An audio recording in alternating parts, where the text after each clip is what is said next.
नमस्कार दोस्तों, मैं हूं दिनेश किवोरा। स्वागत है आपका न्यूज टाइम के मंच पर।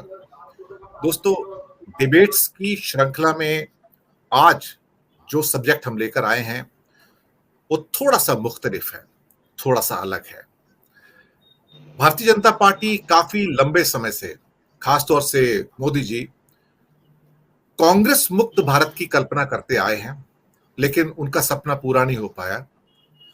कारण शायद ये था कि भाजपा और आरएसएस को, जो उनके आका हैं जिले इलाही, वो शायद भारत को समझ नहीं पाए, भारत की विविधता को समझ नहीं पाए। एक भारत के अंदर अनेक भारत हैं, इसे मैं ये कहूं इस रूप में। तो वो अनेक भारत नहीं समझ पाए, क्योंकि उनका भारत एक ही चश्मे से देखा जाता है और यहां भारत हम हजारों चश्मों से देखते हैं। इसलिए कहते हैं कि एक भारत में अनेक भारत हैं और इनको एक साथ रखना ही शायद एक बहुत बड़ी चुनौती थी, जिसको हमारे संविधान निर्माताओं ने एक्सेप्ट किया था। लेकिन अब भारत में एक विपक्ष का बहुत बड़ा धड़ा है, विपक्ष का, जो कांग्रेस मुक्त भारत चाहता है।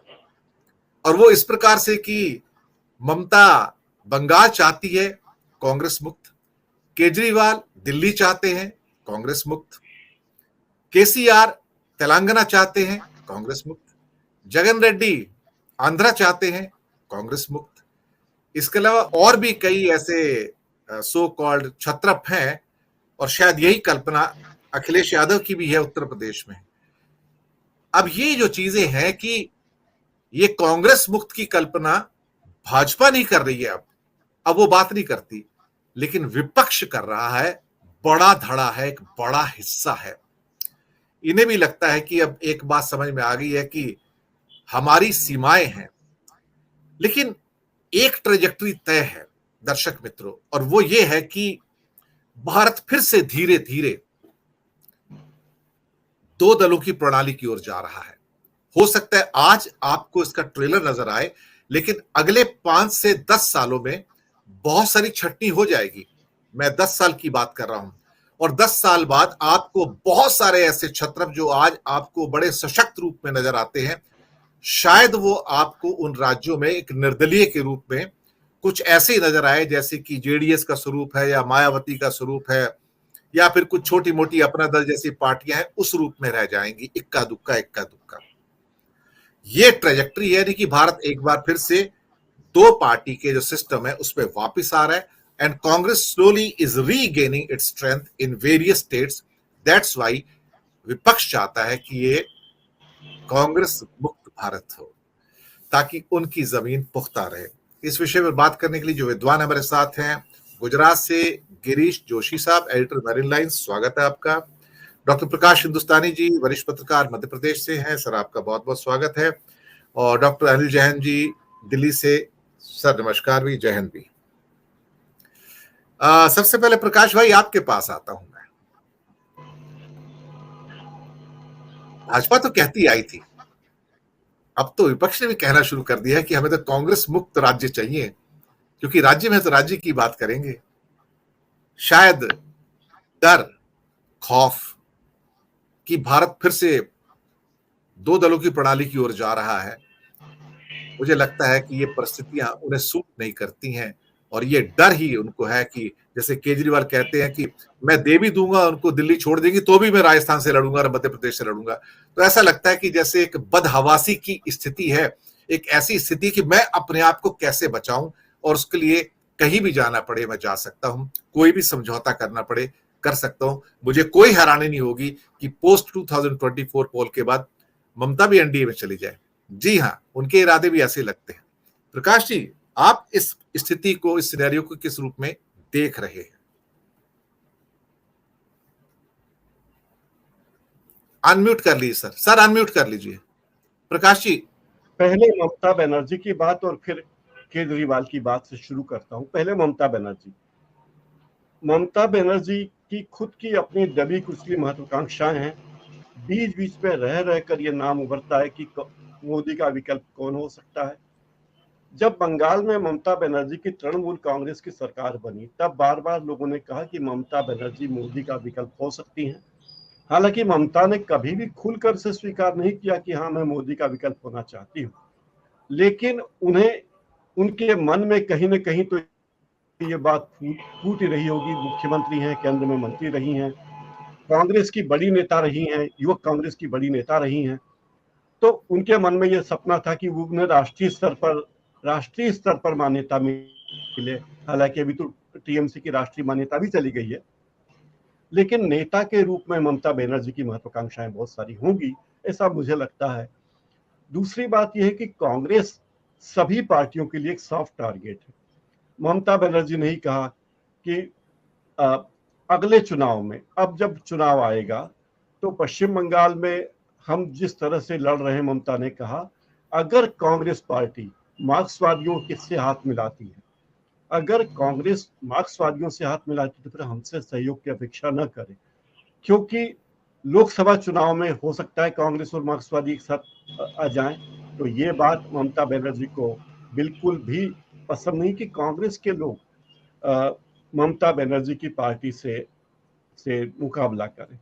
आप देखिए, यूपीए के घटक दलों में कितनी पार्टियां रही हैं, उनमें अधिकांश के अपने खुद के उनके अंतर विरोध नहीं रहे, लेकिन कुछ दिनों से जब से ये पार्टियां आई, हमारे दूसरे नेता मायावती की अलग महत्वाकांक्षा है, अखिलेश यादव की महत्वाकांक्षा अलग है, केसीआर की पार्टी की अलग महत्वाकांक्षा है, नवीन पटनायक की अलग महत्वाकांक्षा है, और इन सबसे महत्वाकांक्षाओं के जो सबसे बड़ी लहर महत्वाकांक्षा की है वो है केजरीवाल की।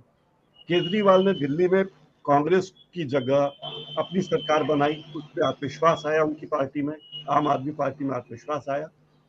पंजाब में भी कांग्रेस एक सॉफ्ट टारगेट था, किन कारणों से रहा ये अलग बात है, कांग्रेस खुद अपने अंतर विरोधों से जूझती रही और कांग्रेस सरकार में नहीं आ पाई वहां। इसके बाद केजरीवाल ने गुजरात का रुख किया। गुजरात में उनको पिछले चुनाव में, मतलब इस चुनाव के पहले वाले विधानसभा चुनाव में 2018 में जब चुनाव हुआ था तो उन्हें मुश्किल से 18 जो भी, उन्हें मुश्किल से केवल 25,000 वोट पूरे प्रदेश में मिले थे, लेकिन उनके वोटों में उन्होंने दावा किया कि कांग्रेस को 8 से 10 सीटें आएगी, लिख के दे दो। उन्होंने लिख के दी पर्ची। उन्होंने ये नहीं कहा कि बीजेपी को कितनी सीट आएगी, लेकिन कांग्रेस के बारे में उन्होंने लिख के दिया था कि कांग्रेस को 10 सीटों से अधिक नहीं आएगी। लेकिन कांग्रेस का वोट प्रतिशत ठीक ठाक रहा और सीटें, जितनी सीटें केजरीवाल को आनी थी नहीं आई, तो केजरीवाल की महत्वाकांक्षाएं वहां पे ध्वस्त हुई। केजरीवाल ने अपने एक वक्तव्य में साफ साफ कहा था कि हमारा अगला लक्ष्य कांग्रेस शासित राज्य होंगे। तो कांग्रेस शासित राज्य फिलहाल राजस्थान है और छत्तीसगढ़ है, जहां चुनाव होने हैं। इन दो राज्यों में इसी वर्ष चुनाव होने हैं। मध्य प्रदेश में भी पिछले चुनाव में कांग्रेस जीत सबसे बड़ी पार्टी के रूप में थी और सरकार उसने बनाई। अब बीजेपी के नेता के कारण, दल बदल के कारण वो चली गई पार्टी सरकार, तो बीजेपी शासित जरूर मध्य प्रदेश है, लेकिन यहां भी केजरीवाल की पार्टी आना चाहती है। केजरीवाल को लगता है कि इस तरह उन राज्यों में अपनी उपस्थिति अच्छे से दिखा देगी वो, और राष्ट्रीय पार्टी का दर्जा तो उससे हो ही गया है, उससे और ज्यादा महत्वाकांक्षा होती, क्योंकि कांग्रेस के पास सीबीआई नहीं है, कांग्रेस के पास ईडी नहीं है, कांग्रेस के पास इनकम टैक्स नहीं है, कांग्रेस के पास कोई भी संवैधानिक संस्था नहीं है जिनसे वो इन पार्टियों पर दबाव डलवा सके। बीजेपी के साथ अगर वो इस तरह की बातें करेंगे तो उन्हें डर है, क्षमा करें, बीजेपी के साथ लड़ाई में उन्हें डर है कि कहीं अगर हमने लड़ाई लड़ी और ईडी और सीबीआई आ गई तो क्या होगा। और कई पार्टियां तो इसी जो ईडी और सीबीआई के डर से ही बीजेपी के साथ खड़ी होती दिख रही हैं, या वे एकदम निष्पक्ष सी हो गई। देखा होगा आपने कि पिछले चुनाव के बाद विधानसभा चुनाव में अलग अलग स्थितियां रही और कई पार्टियां थी जो चाहती थी कि वे बीजेपी का विकल्प बने, लेकिन जब कांग्रेस को कर्नाटक में अच्छी सीटें मिली और हिमाचल में सरकार बनी कांग्रेस की, तो उन्हें लगा कि उनके अरमानों पर पानी फिर गया है, तो वे थोड़े दुखी से हैं। अधीर रंजन चौधरी ने एक बात इस मामले में स्पष्ट कहा कि हम जो भी करेंगे पार्टी के हित में करेंगे, हम कतई इससे पीछे नहीं हटेंगे, हमें किससे समझौता करना है नहीं करना है ये हमारा लुकआउट। दूसरी बात ये कि कांग्रेस पार्टी उतनी आक्रामक कभी नहीं है, और इसीलिए जो तमाम छोटी पार्टियां, यूपीए के तमाम घटक दल जो भी रहे हो, चाहे द्रविड़ मुनेत्र कड़गम हो या जनता दल यूनाइटेड हो या एक जमाने में पुरानी शिवसेना रही या एनसीपी रही या झारखंड मुक्ति मोर्चा या केरल कांग्रेस या Indian Muslim League, National Conference, Lokdal, ये सारी पार्टियां जो रही, ये कांग्रेस को अपना बड़ा भाई जरूर मानती है, लेकिन वो चाहती हैं कि सारे त्याग, चुनाव आए तो सारे त्याग बड़ा भाई करे। मैंने एक बार कहा था कि जब घर का बंटवारा होता तो छोटे भाई अपेक्षा करते हैं कि जो सबसे प्रमुख प्रॉपर्टी है वो उन्हें मिले और बड़ा भाई त्याग करे, क्योंकि बड़े भाई का काम ही है त्याग करना। तो मुझे लगता है अब कांग्रेस त्याग करने के लिए तैयार नहीं है, और इसीलिए इन पार्टियों को लगता है कि बीजेपी को हराना आसान नहीं है, लेकिन कांग्रेस को हराना उन लोगों के लिए आसान है, क्योंकि कांग्रेस उतनी अग्रेसिव नहीं है। तो एक कारण मुझे ये लगता है। केजरीवाल और ममता बनर्जी के तो अपने हित हैं, उनकी अपेक्षा है, लेकिन दक्षिण भारत के जिन राज्यों में जो राज्य बीजेपी के करीब जाना चाहते हैं, एक तो ये कि कांग्रेस से डरे हुए हैं। स्थानीय स्तर पर कांग्रेस ने कर्नाटक में अच्छी पारी खेली और लगता है कांग्रेस का दावा है कि तेलंगाना में भी वो सरकार बनाएगी। तो इससे दक्षिण भारत के राज्यों में जो छोटे दलों की सरकारें हैं वे थोड़ी आशंकित है कि कहीं कांग्रेस उनका सफाया न कर दे और उनको रिप्लेस न कर दे, क्योंकि दक्षिण भारत में बीजेपी की स्थिति बहुत अच्छी नहीं है। दिनेश जी, फिलहाल जी। इतना ही।